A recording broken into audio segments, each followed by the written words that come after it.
So I've been asked this question, I believe by now a million times. What is consciousness? And not just me. This question has been asked to a million people, millions of times. All those people who experienced consciousness, who came way before me. And every person who tried to answer this question struggled with words. You can see the same struggle on my face. Because you're trying to explain something which is so simple. Something which is the simplest in this entire creation. But it can only be experienced.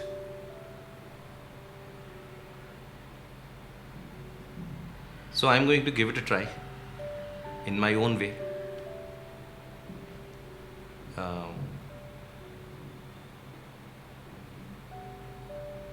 But as you listen to me, you must remember, you will get it only once you experience it. If words were enough, then everyone would have got it by now, because enough words have been spoken.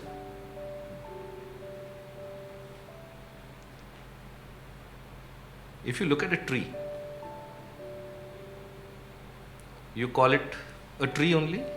You don't call it that I see a bunch of leaves and a few branches and a stem, and of course most of us are unable to see the roots. You call a tree a tree.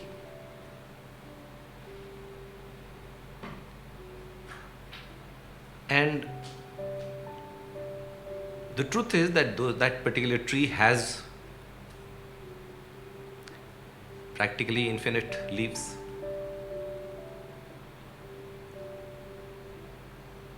Are leaves tree or a part of the tree?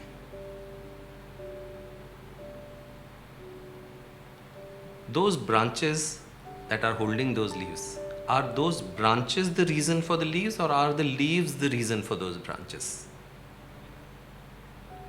Are roots nourishing the stem and the branches and the leaves, or is it happening the other way? So a leaf on that tree is just being a leaf. It's not trying to be a branch.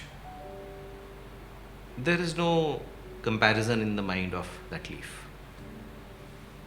And it is being 100% leaf.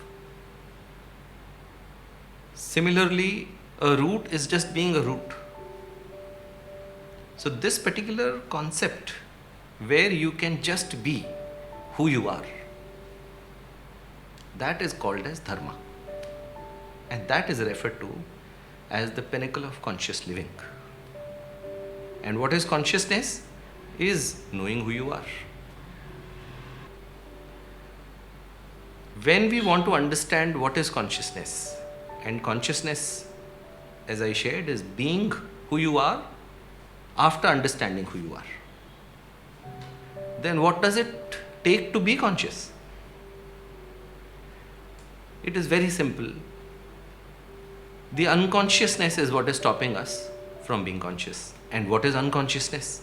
Because if you don't understand this concept in the context of each other, you don't understand light till you've experienced dark, and vice versa.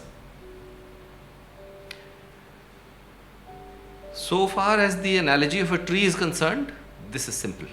Now imagine if that particular tree has emotions, has feelings. And each leaf, tiny bit leaf, each branch, each root develops that feeling and consequently an identity. And starts feeling, this is who I am. And now wants to be, in comparison to the other, a better one. It's no longer satisfied that I am just being a leaf. Now it starts becoming either comparative with the branch and jealous of the branch, or wants to be the fruit because everybody is appreciating the fruit. So unconsciousness is that aspect of a human being where we now want to become something else. Every human being born on the planet can look at themselves either as physical beings, purely physical, that we are going through emotional cycles, and I have a body, I have a mind, I have intellect. And the other way of looking at life is that we have some kind of energy and we are spiritual beings. So I will attempt to respond in both the ways. First, as a layman who's just engaged in his or her physical cycles. By physical cycles, I mean basic survival. And then the concept of duality and oneness comes, both at the physical plane and then at the spiritual plane. And are these intimately linked to each other? Yes and no. If bulk of the planet became present to the concept of oneness even at a physical plane, we would be a far better human race. But if a few amongst us could explore the spiritual plane, then we are starting to experience what we call as divine.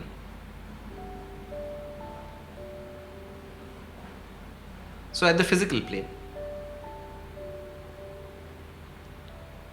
this child is now experiencing separation from the mother or the father. And constantly a message is being given to the child that you have to become independent. You have to have your own identity. And this is your identity. So if I am born, I didn't have a name, I didn't have a religion. But the moment I am born, I am given a name. And that name comes with a load of aspirations. Ambitions of the parents who gave birth to me. And then the moment the family name is given, the load of the entire community's aspirations enters. If I am a male, different kinds of ambitions. If I am a female, different kinds of ambitions, and along with those ambitions, all the kinds of fears. It's a big bad world out there. So you have to survive.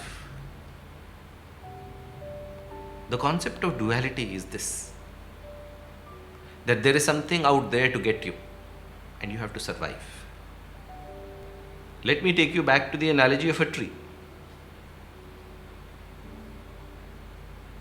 The root has no problem about survival. It knows that the leaf out there, hanging somewhere out there, precariously, at the end of some branch, is going to be doing its dharma.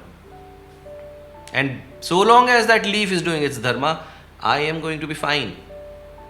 Because as a root, I have a continuous existence.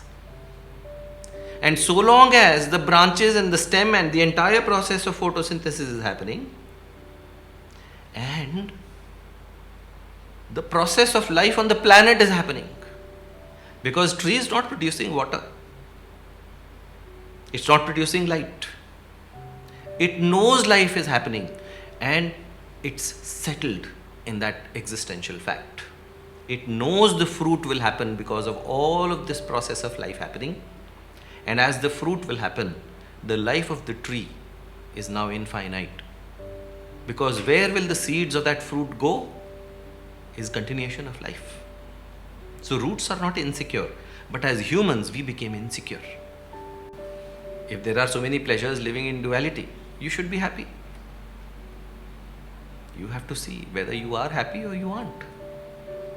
But you must understand one thing. If I was to give you a glass of water, one glass full of water, and if you're thirsty, you would want to drink it, right?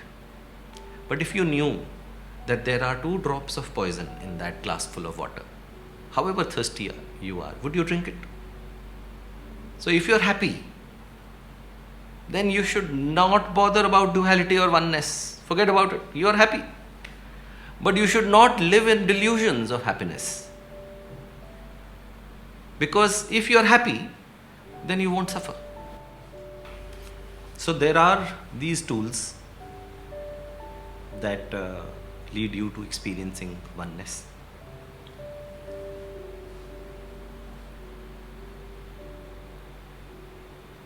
And these are very easy tools to use.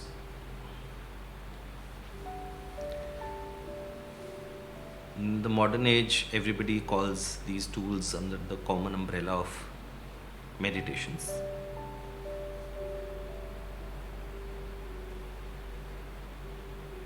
I may be breaking your heart or your conviction as I share this, but meditations are never done. They happen. Through the process of removing your unconsciousness. It's a very simple thing. If you are an anxious person, can you be stable? But as you will remove the layer of anxiety, stability will happen. So as we remove the layers of unconsciousness, the meditativeness happens. Meditativeness is an outcome. Meditations do not lead to meditativeness. A very active internal process that requires the use of every single mental and physical and energy faculty in every cell of your body and around it. That is required to unpeel those layers and eventually reach a state of meditativeness. And in that state, what we call as meditativeness resides oneness. These are not two different things. These are one and the same thing.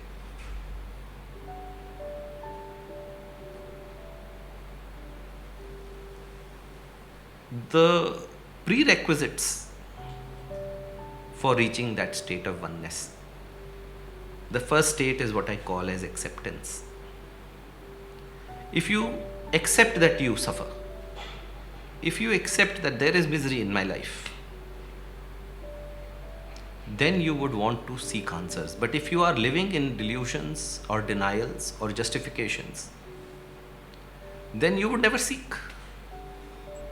So first prerequisite to meditativeness is acceptance of suffering. And once you accept suffering, you have to accept one more thing, that no god or goddess is going to remove that suffering. It's you who has to take charge of your life. Because whatever God intended to do with you has been done. You have been blessed with that can give you every single answer. It's just that you need to raise the question. So if these prerequisites are met, the oneness can be experienced. So if you had a body which had a self-healing mechanism, you will not bother about insects and worms. We are like insects and worms on the planet. Planet is not concerned about us. So let's be very clear about it first. The second is, the oneness with nature is there. It's for you to see or to ignore. If you choose to live with eyes open, remaining present to the oneness that is there, you don't have to create oneness, all right? Like discovery of gravity did not create gravity. We only discovered it. If you discover, if you realize that oneness, your life will become joyful. The stress and struggle will be gone. Now usually we feel oneness with nature means we have to wrap our bodies with leaves. It sounds very exciting. You could do that. But nature does not mean that. Nature simply means the moment you are present to that oneness, it's in a metaphorical term, if you know this is your hand, And this is you also. Do you ever take a stone and start hurting your own hand? Yet, you wash it, you clean it, you protect it, you moisturize it, you do everything possible to use your hand in a more effective manner. Similarly, once you know you are one with nature, it does not mean you don't harness it. You will harness it, but you won't hurt it, because now you know you, nature around you, and you're one. Your obstacle, real obstacle to oneness is the ideas that emotions are good or bad, that anything ever is good or bad. If there is a creator who created this entire life, he created every single thing for a reason. I should not be gender insensitive. She created everything for a reason. And our job is to just understand that reason, just be able to witness what that reason is. In the state of oneness, you don't just produce well, you consume also very gracefully. You know the exercises of gratitudes that people do a lot of times. They may be doing it with total earnestness and honesty, but the gratitude will no longer remain an exercise for you to be done at a certain point in time during the day. Once you experience oneness, you live in that grace, the gratitude to the grace. And by living in the grace means your existence becomes so graceful that you don't have to thank someone as an effort. Your conduct is such that other people, they just want to be themselves and want to give it all that they have, simply because you value them. So it's a very interesting journey that I have seen AMPM and Ankur, Priyanka and Anirudh undergo. Very typical to the business they are in, where everything in their life, in their work has been about creating a very unique and separate identity for everyone who wears their apparel or their accessories. They've reached a particular point where now their work is an expression of who they are. And the most beautiful aspect of this journey has been that when they realized who they are, there was no uniqueness in it. It was universal in nature. And that universality, which pervades everything, where everything means every aspect of this creation, that started becoming one for them. And hence, Ekam is that milestone in AMPM's life and the founder's life, where through their realization they understood that there is nothing but one. In their journey as producers and designers of apparels, for me the most joyous moment was when, as founders and as a team, the entire team in AMPM, they started coming to one common point of realization. Again, one common point of realization is called as Ekam.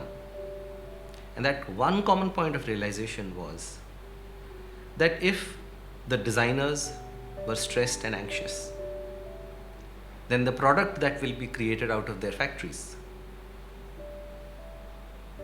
will spread anxiety and stress. But if they were joyful in the whole process of producing, designing, distributing, and reaching out to people, that very product will produce joy in the lives of those people who touch that fabric, who wear that apparel or accessory when they go about their daily lives. The entire effort is that major milestone in their lives to spread consciousness and to spread that joy that they have experienced in their own lives.